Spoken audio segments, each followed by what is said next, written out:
Welcome back to Open Window Politics. We're going to be going through my latest prediction of a Harris versus Trump matchup. So we have already characterized all of the safe, likely, and lean states. We are going to add a tilt characterization just to get a little more nuance here. And I do apologize, in the last video the sound didn't seem to be working properly, so hopefully it's better this time around. But for now, we're just going to start by characterizing each of these swing states. We're going to be going to the polls in just the 538 average in each of these swing states.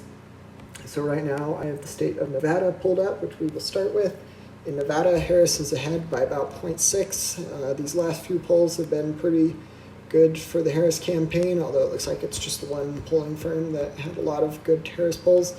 The previous ones had Trump up by a couple, by 2 or 3 or 1 point. So these last few polls have been pretty pro-Harris, though, so this is going to be quite a swing state. But for now, just based on the polling aggregate, we're going to give it as a tilt blue characterization, and we will go to the state. Although I do think that of the swing states, this one is one of the more likely ones to go red. Probably Georgia being the second one. And then next up, we will go to the state of up in Arizona here. So in Arizona, Harris has a little bit more comfortable of a lead. She's up on the polling aggregate by about 1.4, so exactly 1.4. So pretty good lead there. Nothing too crazy though. There's still definitely a possibility that Trump could win the state and the election at large, but for now we're going to characterize it as such. It'll be interesting to see if this polling continues to be pretty positive for Harris. It might be a shorter time period. We'll have to see if that ends up sticking through to election day, but we'll have to see what happens there. Then we will go to the state of Wisconsin. We'll go to Wisconsin. In Wisconsin, Harris has a pretty commanding lead. She's up, all of these polls have her up by a pretty good margin. So we're going to go with a characterization of a lean to the blue side. It's possible that this ends up being a tilt. It's going to be a close state for sure, but things are definitely looking pretty good for Harris in the polls in Wisconsin. Then we'll go to the state of Michigan.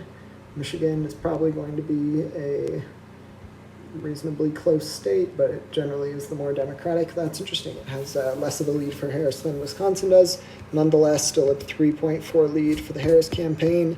It looks like the same polling aggregate place has done a lot of polls that have shown Harris up, so it's possible that one is a little bit more biased than usual, but in general, the poll aggregate takes all that information into account and takes an average, so we're going to get that state as a lean to the Republican or Democratic side, and then with that, we have 279 electoral college votes for the Democrat to 224 for the Republican.